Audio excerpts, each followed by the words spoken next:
La petite communauté agricole de Skidmore, Missouri, n'est pas étrangère à la criminalité violente. De la tristement célèbre fusillade du tyran de la ville et criminel condamné Rex McElroy au meurtre horrifique de Bobby Joe Stinnett, une future mère de 23 ans. Skidmore, pour une ville de 245 personnes, a vu plus que sa part de cruauté. En 2001, la ville est de nouveau sous les projecteurs lorsque Branson Perry, 20 ans, disparaît de chez lui. Selon tous les comptes, Branson Kane Perry menait une vie ordinaire. Enfant unique, ses parents Bob et Rebecca ont divorcé quelques mois avant sa disparition et Branson vivait avec son père dans sa propriété au 304 West Oak Street. Né en 1981, Branson a obtenu son diplôme de Nodaway Holt High School en 1999 mais n'a pas fréquenté l'université, préférant plutôt trouver des petits boulots pour joindre les deux bouts. Il a travaillé comme couvreur et a également aidé à l'entretien d'un zoo itinérant pour enfants. Dans son temps libre, Branson pratiquait le Hapkido, un art martial coréen. Dans les mois précédant la disparition de Brandon, il semblait être très lui-même, du moins selon ses amis et sa famille. Cependant, son père a révélé aux enquêteurs que le jeune homme de 20 ans avait subi un certain traumatisme juste avant sa disparition. Il a fallu beaucoup de courage à Branson, mais il a finalement confié à son père que le 7 avril 2001, Branson avait rendu visite à leur voisin Jason Bierman, chez lui. Là-bas, il a été drogué et agressé sexuellement. Son père se souvient avoir été furieux que son fils ait été exploité. Il n'est pas clair si Bierman a jamais été enquêté en lien avec la disparition de Branson, qui a eu lieu quelques jours plus tard. Le 11 avril, Branson a invité une amie, Jenna Crawford, chez lui. Il avait sollicité son aide pour nettoyer la maison, car son père Bob avait récemment été hospitalisé et devait rentrer à la maison dans les prochains jours. Notamment, Jenna a vu deux inconnus à l'extérieur de la maison à son arrivée. Elle a vite découvert qu'il mettait un nouvel alternateur sur le véhicule de Bob. Les détails des derniers mouvements de Branson sont quelque peu flous. La plupart des rapports notent que le jeune homme de 20 ans a dit à Jenna vers 15 heures qu'il allait emmener une paire de câbles de démarrage à l'extérieur, dans un hangar à côté de la maison, et qu'il n'est jamais revenu. Sa mère, Rebecca Kleino, a écrit pour le blog « Ramener Branson à la maison » que Jenna a vu Branson courir dans la cuisine, prendre quelque chose dans un placard et ressortir par la porte arrière. Quand il est revenu, il n'a pas voulu dire à Jenna ce qu'il avait fait et a agi comme si rien ne s'était passé. Peu après, Jenna a pris une douche. Quand elle est revenue dans la cuisine, elle a trouvé l'un des hommes qui avait précédemment travaillé sur la voiture de Bob, fouillant dans les tiroirs et les placards. Quand elle lui a demandé ce qu'il cherchait, il lui a dit « rien », puis est retourné dehors. Les deux mécaniciens du véhicule de Bob ont été interrogés par la police sans être considérés comme suspects. Ils auraient dit aux enquêteurs qu'ils n'avaient pas vu Branson quand il est allé à l'abri, bien qu'il aurait dû passer devant eux pour y arriver. Le lendemain, la grand-mère de Branson, Joanne Stinnett, est passée par la maison et l'a trouvé déverrouillée. Pourtant, personne n'était là. Inquiète, Joanne est partie mais a appelé la résidence plus tard dans la nuit, se demandant si peut-être son petit-fils était juste sorti pour la journée. Mais le téléphone sonnait, et ses appels restaient sans réponse. Elle a attendu quelques jours avant de contacter Rebecca, qui n'avait également pas eu de nouvelles du jeune homme de 20 ans depuis plusieurs jours. Finalement, lorsque Bob a été libéré de l'hôpital le 17 avril, Branson a été signalé comme disparu. Sachant qu'un temps précieux s'était écoulé entre la dernière fois que Branson avait été vu et le moment où le rapport de disparition a été déposé, la police a rapidement commencé à enquêter. Des équipes de recherche au sol ont été organisées, couvrant un rayon de 15 miles autour de sa résidence de West Oak Street, et des bénévoles se sont portés volontaires pour aider à fouiller minutieusement les champs, les fermes, les étangs, les rivières, les puits et les bâtiments abandonnés. Malgré les efforts des enquêteurs, leurs recherches n'ont rien donné. Une fouille de la maison de Branson et Bob n'a révélé aucune trace des câbles de démarrage que le jeune homme de 20 ans avait emportés ce jour-là. 2 semaines après, ils ont été découverts près de l'entrée de l'abri. Aucune explication n'a jamais été trouvée pour leur réapparition soudaine. Et à ce jour, c'est juste un parmi de nombreux détails étranges dans l'affaire de Branson qui fait se gratter la tête aux détectives amateurs. Dans les 2 mois suivant l'ouverture de l'enquête, plus de 100 individus avaient été interrogés. Jenna Crawford, lors de son interview, a révélé que Branson avait expérimenté la marijuana et les amphétamines dans les semaines précédant sa disparition. Elle a ajouté qu'elle est rentrée chez elle sans prévenir personne que Branson était parti parce qu'elle pensait qu'il était simplement sorti pour quelque chose et qu'il avait ensuite oublié de le lui dire. Elle ne soupçonnait pas qu'il se passait quelque chose de particulièrement sinistre. En plus des informations de Jenna sur l'usage de drogue de son ami, un membre non identifié de la famille de Branson est également venu et a dit au détective que le jeune homme de 20 ans avait une bouteille de Valium en sa possession le jour de sa disparition. Les enquêteurs ont décidé d'examiner minutieusement l'usage de drogue de Branson et ont commencé à interroger des connaissances qu'il avait rencontrées grâce à ses expérimentations, mais aucune d'entre elles ne l'avait vu, et elles ont toutes réussi les tests de polygraphe par la suite. La police a exploré d'autres connexions entre Branson et le trafic de drogue, trouvant des rumeurs qu'il devait de l'argent à des dealers, mais cette piste n'a abouti à rien. Pendant plusieurs années, l'affaire Branson est restée sans solution. Puis, le 10 avril 2003, Jack Wayne Rogers a été arrêté pour plusieurs chefs d'accusation, dont la pornographie infantile, l'agression de premier degré, l'exercice illégal de la médecine et des accusations d'obscénité. Rogers a été accusé d'exercice illégal de la médecine pour avoir tenté de retirer les organes génitaux d'une femme transgenre lors d'une opération de réassignation sexuelle improvisée dans un hôtel de Columbia, Missouri. Pendant la procédure, la victime a dû appeler les services d'urgence car des complications sont survenues.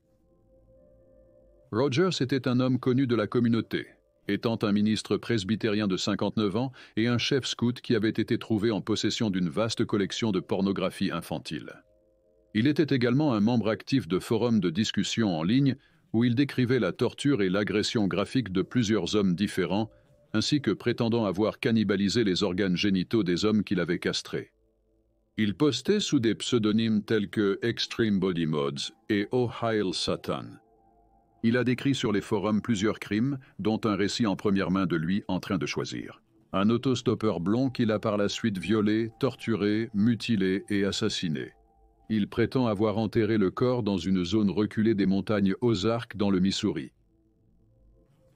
Il est à noter que Bob, le père de Branson, avait initialement suggéré que son fils séjournait chez des amis à Kansas City. Il pensait que son fils était gêné et avait du mal à gérer la rencontre avec Jason Bierman, et a supposé qu'il avait peut-être fait de l'autostop puisqu'il n'avait pas de voiture à l'époque. Quand la famille Branson a appris l'existence de Rogers, ils espéraient que la police avait trouvé le coupable de la disparition du jeune homme de 20 ans. Cependant, lorsqu'il a été interrogé, Rogers a nié connaître ou avoir vu Branson, affirmant que le message qu'il avait écrit sur la torture d'un jeune autostoppeur blond n'était qu'un fantasme qu'il avait inventé et non basé sur des événements réels. Pourtant, lorsque les enquêteurs ont fouillé la maison du sexagénaire, ils ont trouvé un collier en griffe de tortue dans son véhicule qui ressemblait beaucoup à un collier que possédait Branson. Malgré les fouilles du jardin de Rogers, rien d'important n'a été trouvé. En avril 2004, Roger a été condamné à 17 ans pour agression, 7 ans pour chirurgie illégale et 30 ans pour des accusations de pornographie infantile. Il était prévu qu'il purge ses peines consécutivement. Lors de sa condamnation, Rebecca Kleinow a supplié Rogers de révéler l'emplacement du corps de Branson, mais Rogers a continué à maintenir son innocence. Après leur rencontre, Rebecca a commencé à croire que peut-être l'ancien chef scout n'était pas impliqué dans la disparition de son fils après tout. Elle a supposé que quelqu'un de la région était impliqué à la place. 5 ans plus tard, en juin 2009, les enquêteurs ont révélé qu'ils étaient en train de fouiller un site à Quitman, Missouri, après avoir reçu un tuyau crédible que la zone était le lieu de repos de Branson. Une recherche de 2 jours a été effectuée, le site de fouille consistant en un trou de 7 mètres qui couvrait une zone de 20 par 12,2 mètres. Un agriculteur local résidant à environ 2,4 km à l'est de Quitman a dit aux journalistes que les autorités avaient cherché un puits abandonné sur sa propriété, mais rien n'avait été trouvé. Aucune découverte sur le site de Quitman. Malheureusement, les mises à jour dans le cas de Branson sont rares à partir de ce point.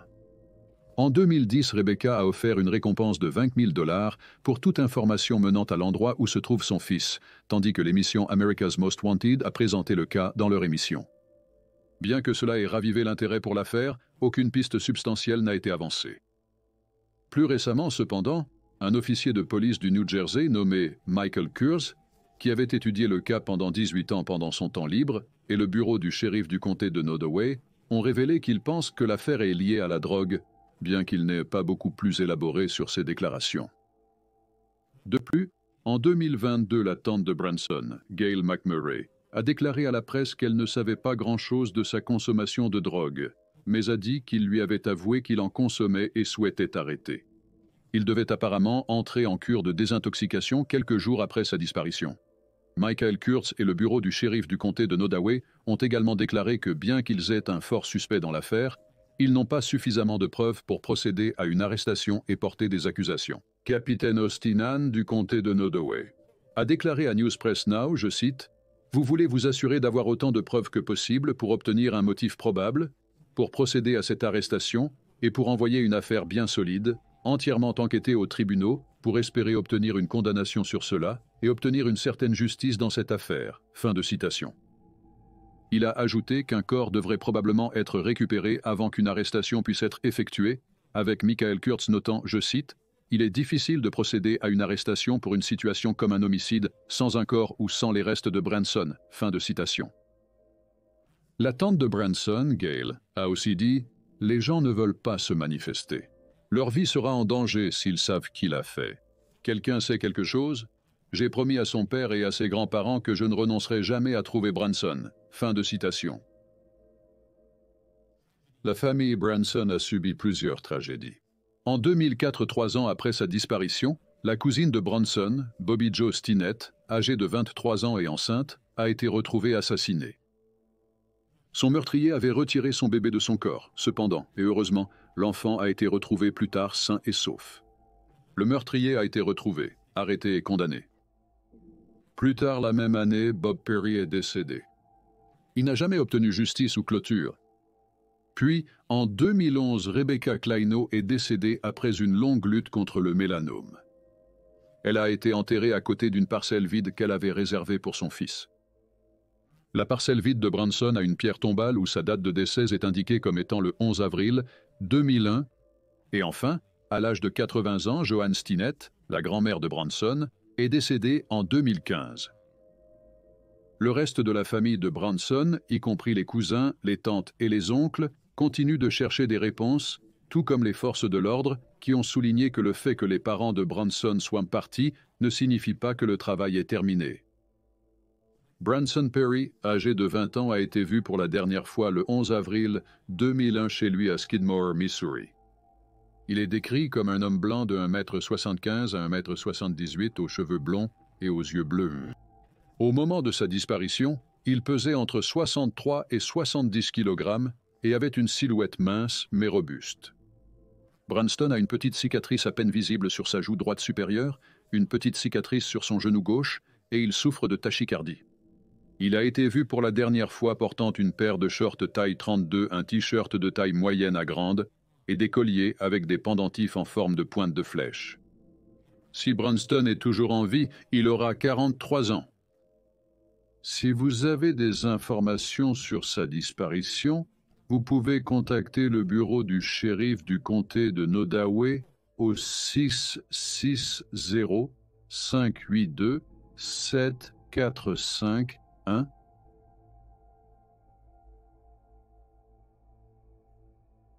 Merci.